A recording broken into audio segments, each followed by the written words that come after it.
Boa tarde. Nós hoje vamos conversar aqui sobre o principal fato da política internacional das últimas semanas, que é a situação na Venezuela. Hoje pela manhã, o Comitê Brasileiro pela Paz na Venezuela, constituído pelos principais movimentos e partidos progressistas do Brasil, entregou um manifesto no consulado no qual oferece solidariedade à Venezuela e defende a legitimidade da Assembleia Nacional Constituinte, que foi eleita no último domingo. Como vocês sabem, esse assunto está provocando muita polêmica. É uma celeuma não só entre forças conservadoras e forças progressistas, mas também uma celeuma entre as próprias forças progressistas sobre o que está em curso na Venezuela. Não são poucas as pessoas que identificam o que ocorre ali como uma ruptura da ordem democrática, a formação de um governo autoritário. Mesmo gente de esquerda com muito prestígio tem feito essa afirmação, como é o caso, por exemplo, do deputado do PSOL, Jean Willis, lá do Rio de Janeiro.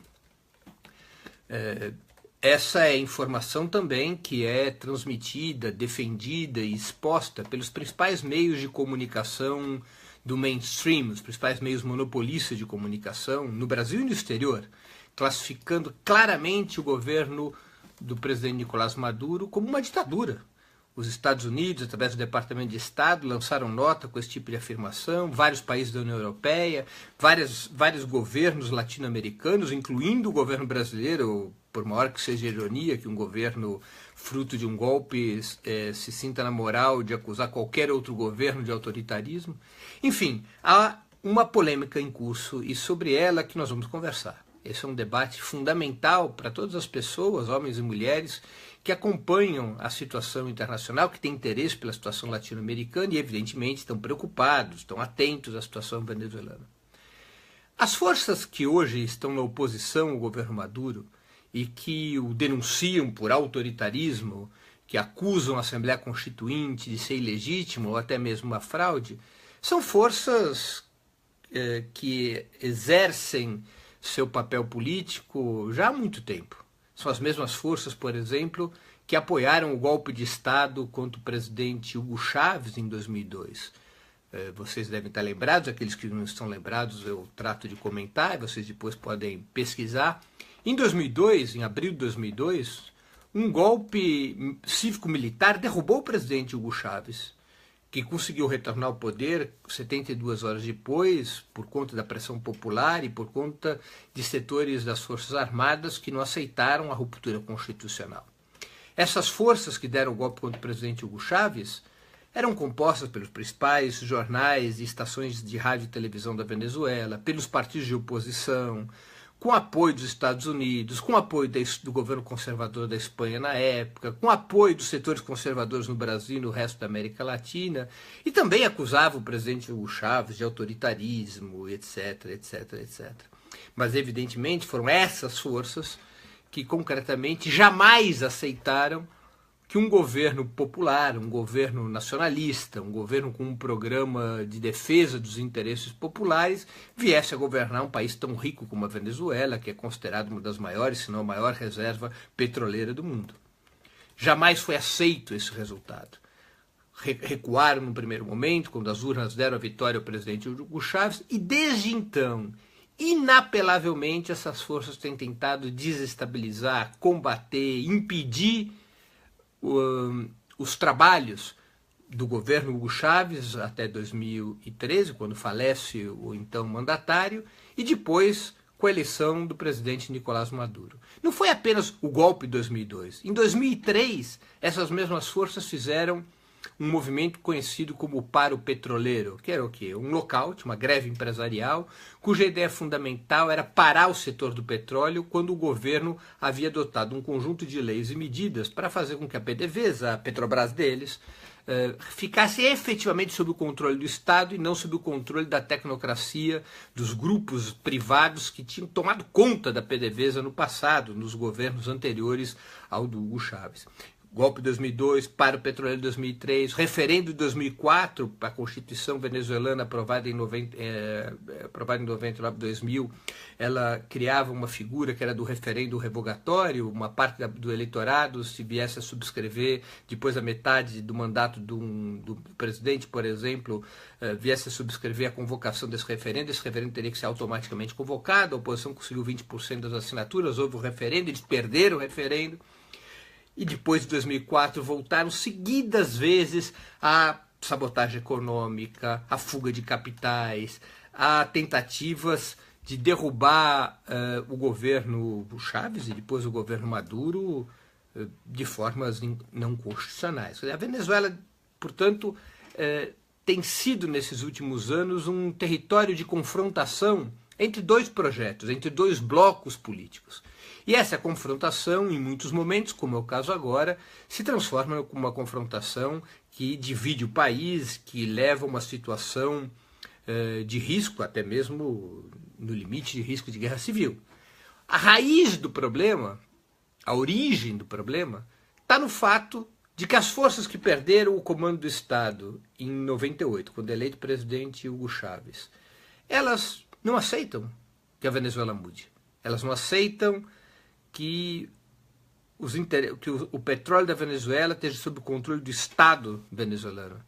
Os grupos internacionais que apoiam a oposição, a começar pelo Departamento de Estado norte-americano, mas também a diplomacia de vários outros países capitalistas desenvolvidos, não aceitam que essa riqueza petroleira e todas as demais riquezas minerais da Venezuela estejam sob o controle do Estado venezuelano. É uma disputa de projeto, uma disputa de classe, uma disputa de poder, do qual o outro lado, a oposição ao presidente Nicolás Maduro, sempre atuou recorrendo à sabotagem, recorrendo ao boicote, recorrendo à pressão internacional, no limite recorrendo à violência, como foi o caso do golpe de Estado de 2002 e nessas movimentações que a gente sempre vê na Venezuela, chamado La Guarimba, que são movimentos de oposicionistas violentos que buscam criar o caos, buscam criar uma situação de enfrentamento nas ruas venezuelanas. Evidentemente, o governo do presidente Chávez e hoje o presidente Nicolás Maduro, os governos bolivarianos, reagiram a essa sabotagem. Reagiram sempre nos marcos institucionais.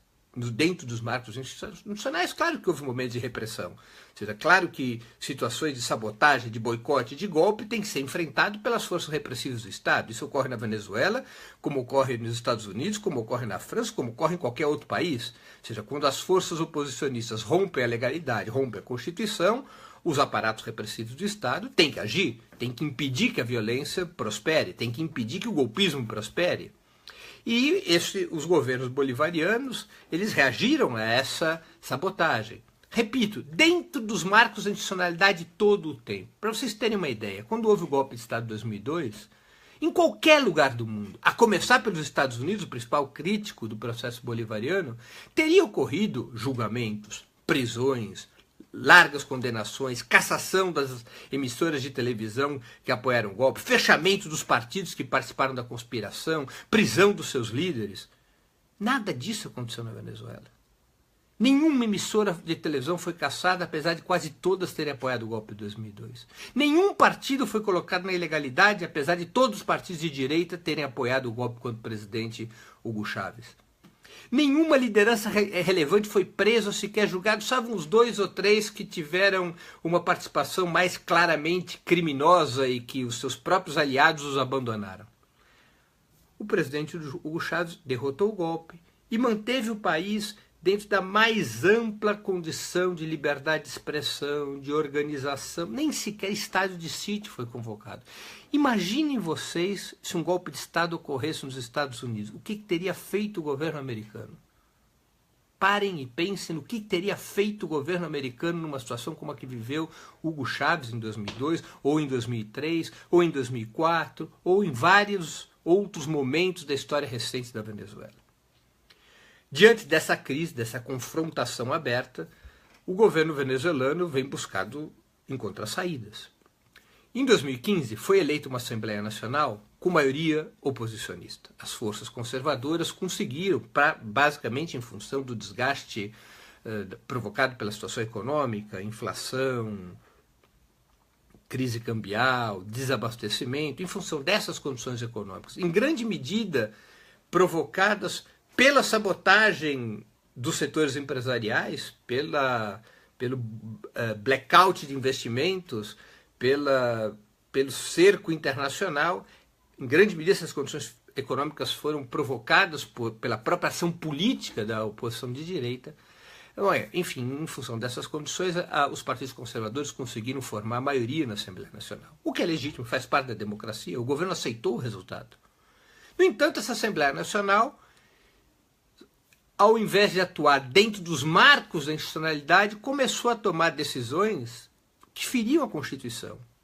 E decisões que buscavam desestabilizar o governo e desestabilizar a economia venezuelana. O governo recorreu à Corte Suprema, como ocorreria em qualquer país do mundo em que decisões parlamentares ferissem a Constituição e ferissem o bem maior, que é as condições de vida da população. A Assembleia Nacional não só adotou decisões que buscavam desestabilizar a economia e com o objetivo claro de desgastar e de levar à queda do governo Maduro, como tampouco aceitou decisões judiciais que diziam respeito a certas fraudes pontuais nos resultados eleitorais de 2015. Haviam deputados que haviam sido eleitos e que havia comprovadamente situações de fraude. A oposição quis empossá-los mesmo diante de decisões em que estavam caracterizadas situações de fraude, com o objetivo de constituir maioria de 2/3 na Assembleia Nacional, e essa maioria de 2/3 permitiria à oposição mudar juízes da Corte Suprema, e inclusive ministros do próprio governo Nicolás Maduro. O governo recorreu à Corte Suprema, e a Corte Suprema foi cancelando as decisões da Assembleia Nacional, que, a seu modo de entender, feriam a Constituição venezuelana. Absolutamente normal. Isso ocorreria em qualquer país do mundo. Isso ocorre em qualquer país do mundo. As forças de oposição, insatisfeitas com esse resultado da Corte Suprema, levaram o país a uma situação de desestabilização absoluta. Claramente foram às ruas, passaram aí às ruas, com palavras de ordem, com uma orientação política, que era derrubar o governo Maduro na lei ou na marra. Se o governo Maduro não aceitasse sair, se o presidente Maduro não renunciasse, se o presidente Maduro não afastasse, se o presidente Maduro não aceitasse integralmente as condições impostas pela oposição, a saída que a oposição propunha era derrubar, por uma via insurrecional, por uma via ilegal, o governo do presidente Nicolás Maduro. Abertamente eles falavam isso sob o termo la salida. O que era la salida? Criar uma situação de ingovernabilidade, provocar eventualmente divisão das Forças Armadas, levar a uma situação semelhante a 2002, com apoio internacional, para pôr fim ao governo do presidente Nicolás Maduro. O presidente Nicolás Maduro propôs uma saída, a la salida, ou seja, propôs uma saída que buscasse recompor as instituições venezuelanas e estabelecesse alguma solução acordada que permitisse o país retomar a rota do desenvolvimento, encontrar sua normalidade institucional. Essa saída foi a Constituinte, prevista na Constituição venezuelana. O presidente da Venezuela, pela Constituição daquele país, tem o direito de convocar uma nova Assembleia Nacional Constituinte. Outros setores da sociedade também o têm. A Assembleia Nacional, por maioria de 2/3, pode fazê-lo, um certo percentual da população pode fazê-lo, e o presidente da República tem o direito de convocar uma Assembleia Constituinte. O presidente Nicolás Maduro exerceu o direito de convocar uma Assembleia Nacional Constituinte. Qual é a ideia da Assembleia Nacional Constituinte? É que ela possa estabelecer um novo pacto, um novo acordo nacional dentro de termos democráticos que permita o país superar essa grave crise que enfrenta. Crise política, crise institucional, crise econômica. Era a ideia de permitir que o povo decidisse a crise. Ao contrário do que ocorre em países como o Brasil, onde houve um golpe de Estado e se estabeleceu um governo sem voto, e no qual, como é o caso do Brasil, repito, no qual as soluções são todas sem voto. Nenhuma parte da elite brasileira propõe o óbvio, que é eleger um governo para que possa resolver a situação da crise gravíssima que o Brasil enfrenta. Na Venezuela, o presidente Nicolás Maduro propõe uma solução pelo voto, que é a Assembleia Nacional Constituinte. Um voto diferente porque ele combinou diversas formas eleitorais. A forma universal e direta que nós conhecemos, em que as pessoas em determinados territórios votam para eleger deputados, e também representações de setores, dos trabalhadores industriais, dos trabalhadores camponeses, dos empresários, dos funcionários públicos, enfim, os mais distintos setores sociais, assim como também as mais distintas minorias do país, como é o caso dos povos originários, dos povos indígenas, enfim, estabelecer um sistema misto de votação que permitisse o conjunto do país estar representado na Assembleia Nacional Constituinte, sem que ela fosse fruto de uma disputa partidista cega, mas sim uma representação dos setores fundamentais do país. O que fez a oposição? Decretou boicote à Assembleia Constituinte, não aceitou a solução do voto, não aceitou a via democrática para resolver a crise da Venezuela, porque a via que eles propõem é: Maduro, renuncia ou te derrubamos. A via antidemocrática quem propõe não é o presidente Nicolás Maduro, que o Departamento de Estado chama de ditador, infelizmente, sob os aplausos de pessoas tão notáveis como é o caso do deputado João Willis. Quem não aceita a via democrática é a oposição, que recusou a participar da Assembleia Constituinte e que busca resolver na mão grande, busca resolver na pressão e na violência a crise venezuelana.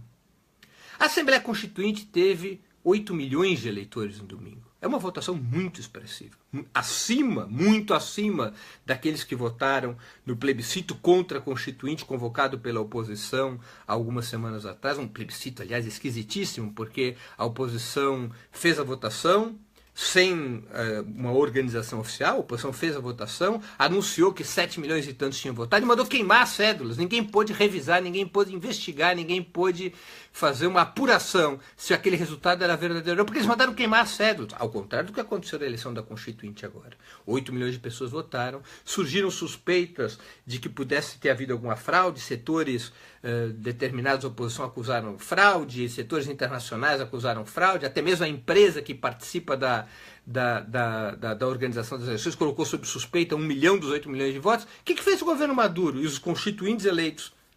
Vamos revisar todos os votos. Porque tem como revisar urna a urna, voto a voto, se houve ou não fraude. Não dava para fazer isso com o plebiscito da oposição, porque a oposição mandou queimar os votos. Mas 8 milhões de pessoas, retornando ao fio da meada, votaram na Constituinte no domingo. Isso é mais do que no referendo da oposição. Isso é muito acima dos votos que o chavismo teve para a Assembleia Nacional em 2015. Isso é uma parte expressiva do país. Mais de 40% dos eleitores do país, num país onde o voto é facultativo e onde já ocorreram eleições nos quais 25% ou 30% dos eleitores apenas votaram.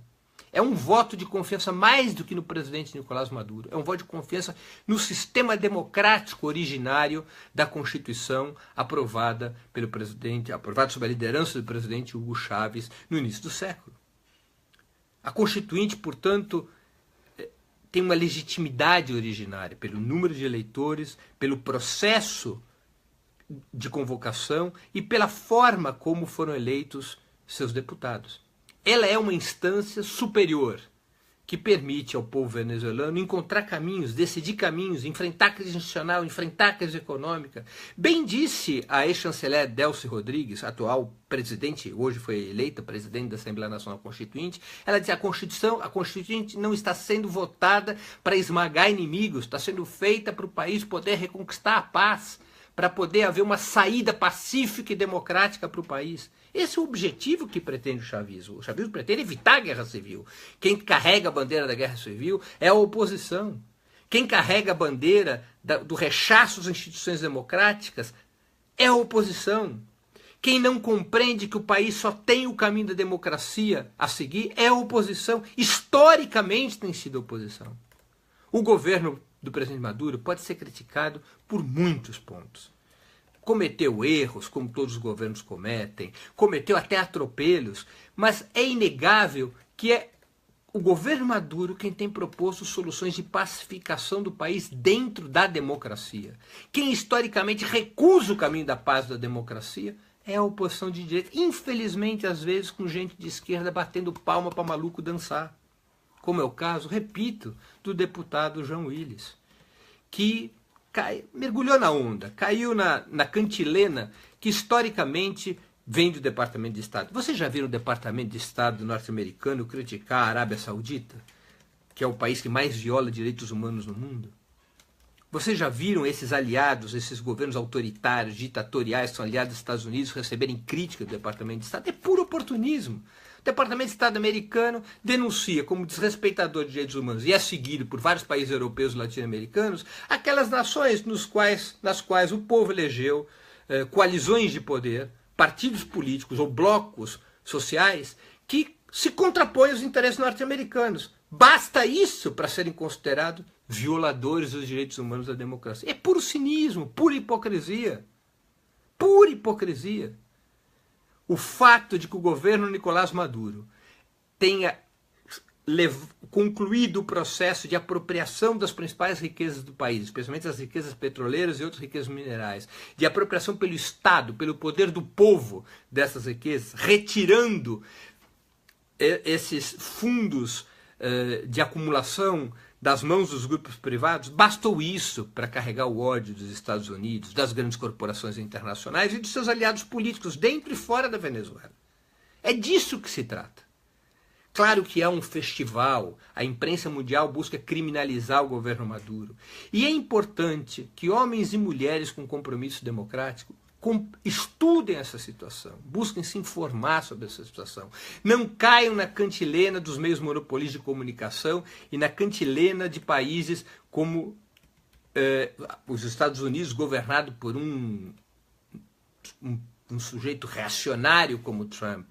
Não caia na conversa mole de quem busca, na verdade, desestabilizar qualquer projeto popular, qualquer projeto de defesa da soberania nacional, qualquer projeto democrático vinculado ao povo na América Latina e no resto do mundo.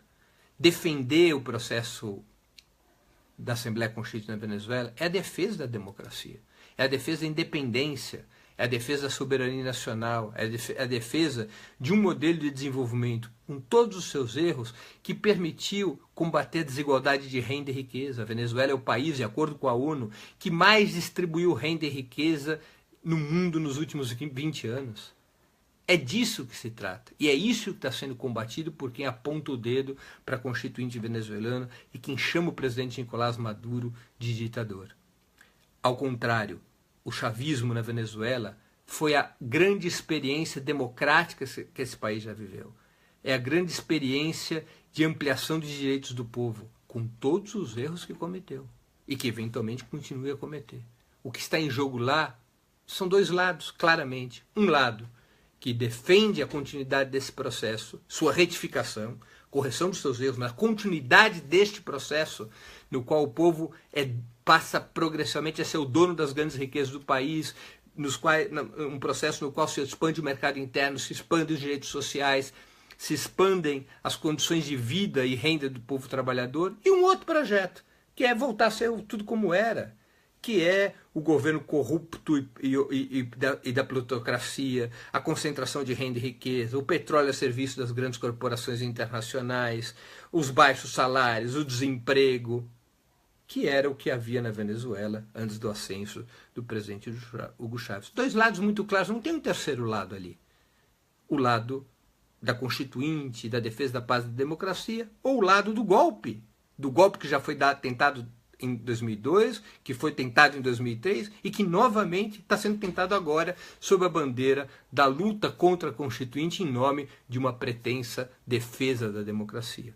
Portanto, vamos pensar sobre esse assunto, vamos discutir, vamos ler, não vamos cair na cantilena dos grandes grupos monopolistas privados, na cantilena do Departamento de Estado norte-americano. É isso aí, pessoal. Bola para frente.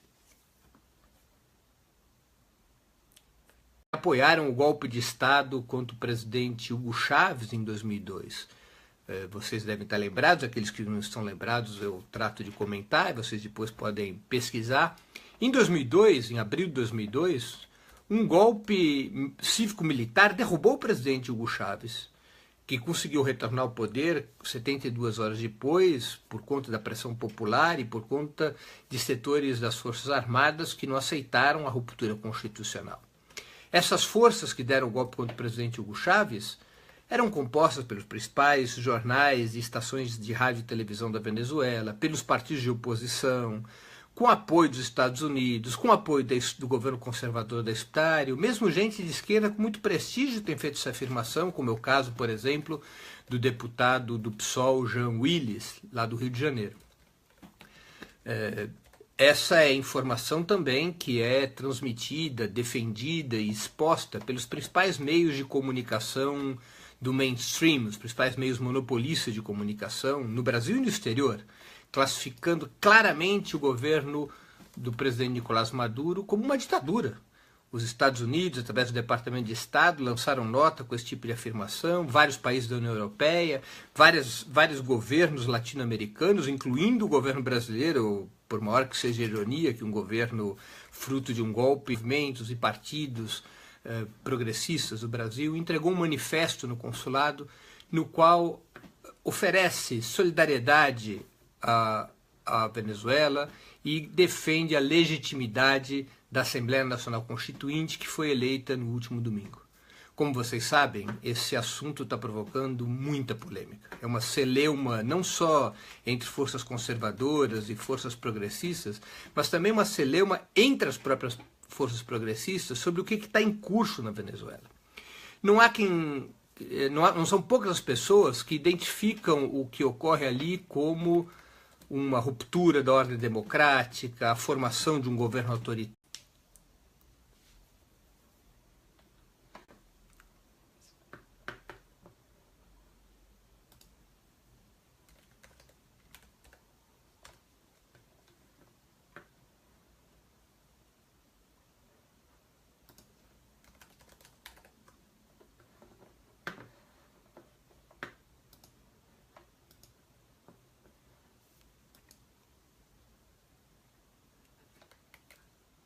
Boa tarde. Nós hoje vamos conversar aqui sobre o principal fato da política internacional das últimas semanas, que é a situação na Venezuela. Hoje pela manhã, o Comitê Brasileiro pela Paz na Venezuela, constituído pelos principais movimentos que se sinta na moral de acusar qualquer outro governo de autoritarismo, enfim, há uma polêmica em curso e sobre ela que nós vamos conversar. Esse é um debate fundamental para todas as pessoas, homens e mulheres, que acompanham a situação internacional, que têm interesse pela situação latino-americana e, evidentemente, estão preocupados, estão atentos à situação venezuelana. As forças que hoje estão na oposição ao governo Maduro e que o denunciam por autoritarismo, que acusam a Assembleia Constituinte de ser ilegítima ou até mesmo uma fraude, são forças que exercem seu papel político já há muito tempo. São as mesmas forças, por exemplo,